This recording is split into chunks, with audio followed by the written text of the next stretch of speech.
To my channel grateful art. तर मागच्या व्हिडिओमध्ये आपण बघितलं शाडूच्या मातीपासून अगदी सोप्या पद्धतीने आपण गणपती कसा बनवू शकतो। तो व्हिडिओ जर तुम्ही बघितला नसेल तर त्याची लिंक मी इथे देते आणि डिस्क्रिप्शन बॉक्स मध्ये देते, तिथे जाऊन तुम्ही नक्की चेक करा। आणि आजच्या व्हिडिओमध्ये मी तुम्हाला दाखवणार आहे तो गणपती आपण अगदी सुंदर सुरेख कसा पेंट करू शकतो। पण त्यापूर्वी जर तुम्ही चॅनलला सबस्क्राइब नसेल केलं तर तिथे जाऊन सबस्क्राइब करा आणि बेल आयकॉनही क्लिक करा। चला तर मग आजचा व्हिडिओ आपण सुरू करूया। हा शाडूच्या मातीचा गणपती आपण कसा बनवला हे मागच्या व्हिडिओमध्ये बघितलं। गणपती बनवून झाल्यानंतर ही मूर्ती मी साईडला 7 ते 8 दिवस पूर्ण वाळण्यासाठी ठेवली। जवळजवळ 7 दिवस झालेत आणि आता गणपती बाप्पाची मूर्ती पूर्ण सुकली आहे आणि आता कलर देण्यासाठी ती रेडी आहे। आता कलर देण्यासाठी आपल्याला असे फ्लॅट ब्रश आणि काही राऊंड ब्रश लागणार आहेत। त्यामध्ये 0 नंबरचा छोटा ब्रश बारीक काम करण्यासाठी लागणार आहे। इथे मी फेविग्रिल ॲक्रेलिक कलर्स यूज करतेय किंवा असे पर्ल्स जे थोडे शायनी असतात ते कलर्सही तुम्ही यूज करू शकता। आता कलरिंग सुरू करण्यापूर्वी एका फ्लॅट ब्रशने मी गणपतीवर असणारी बारीक मातीची धूळ झाडून काढली। आता मी पूर्ण गणपतीला व्हाईट ॲक्रेलिक कलरने पेंट करणार आहे।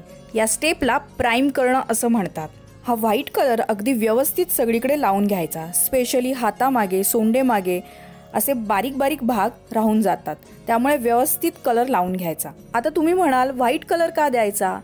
कारण आपण मातीवरती कलर करणार आहोत। आपण डायरेक्टली कलर जर मातीवर दिला तर माती कलर शोषून घेते आणि आपल्याला हवा तसा कलर दिसत नाही। त्यामुळे आपण फर्स्ट लेअर व्हाईट कलरची द्यायची आणि ती पूर्ण वाळल्यानंतर त्यावरती कलरिंग स्टार्ट करायचं। गणपती बाप्पाच्या स्किनचा कलर देऊयात।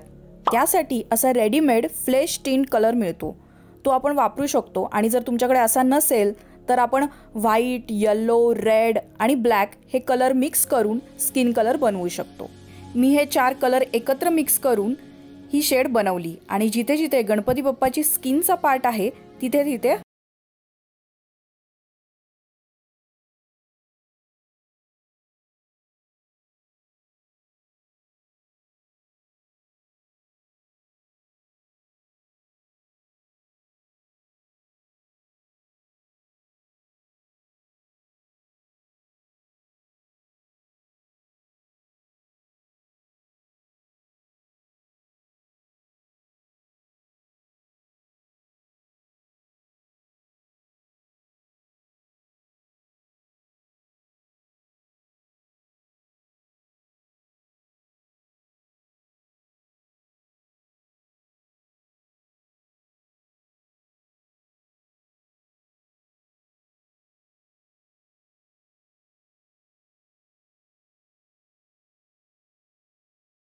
आता आपले जे छोटे उंदीर मामा आहेत त्यांना ब्लॅक आणि व्हाईट कलर मिक्स करून ग्रे कलर तयार केला आणि त्याने पेंट केलं। त्यानंतर छोटासा आपला जो मोदक आहे त्याला मी येलो कलरचा यूज केलाय। आता गणपती बाप्पाचं मुकुट, दागिने, पितांबराचे काठ हे गोल्डन कलरने आपल्याला पेंट करायचे। त्यासाठी मी इथं गोल्डन पावडर घेतली आहे, त्याच्यामध्ये मीडियम ॲड केलाय। जर तुमच्याकडे हा कलर नसेल आणि तुम्ही डायरेक्टली ॲक्रेलिक गोल्ड कलर वापरला तरीही चालणार आहे।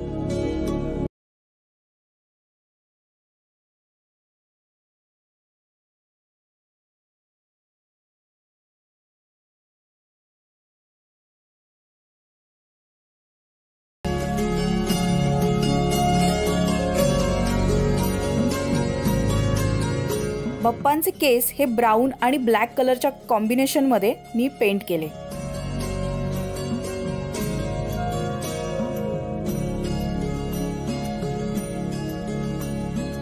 आता सर्वात शेवटी राहिलेत ते गणपती बाप्पाचे डोळे, जे की सर्वात महत्त्वाचे आहेत। आता हे डोळे तुम्हाला खूप कॉन्सन्ट्रेशन आणि गडबड न करता पेंट करायचे। आता डोळे पेंट करण्यासाठी मी असा 0 नंबरचा छोटा ब्रश वापरतेय। खरं सांगू का, डोळे आपण पहिल्यांदा करताना जरा अवघड वाटतं, त्यामुळे आधी पेपरवरती 2-3 वेळा डोळे काढण्याची प्रॅक्टिस करून घ्यायची आणि नंतर मूर्तीवर काढायचं। कधी कधी तर असं होतं की एक डोळा छान जमतो आणि दुसरा जमत नाही। अशा वेळेला घाबरायचं नाही, त्यावरती पुन्हा स्किन कलर लावायचा आणि तो सुकल्यानंतर पुन्हा डोळा पेंट करायचा। तुम्ही पेपरवरती 2-3 वेळा प्रॅक्टिस केली तर तुम्हाला हे डोळे काढायला अगदी सहज जमतील। आता डोळे काढून झाल्यानंतर अजून काही डिटेल्स आपण गणपतीमध्ये ॲड केले।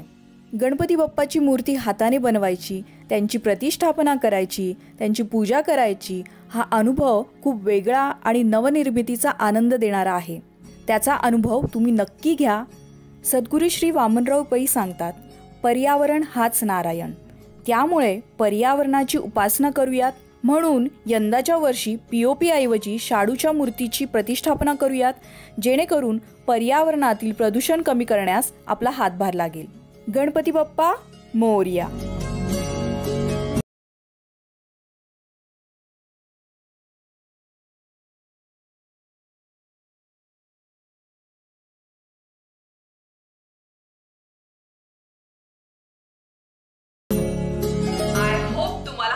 आवडला असेल आणि जर आवडला असेल तर लाईक करा, शेअर करा आणि सबस्क्राईब करा. आणि हा जर गणपती तुम्ही घरी बनवला तर त्याचे फोटोज मला Instagram वरती नक्की शेअर करा.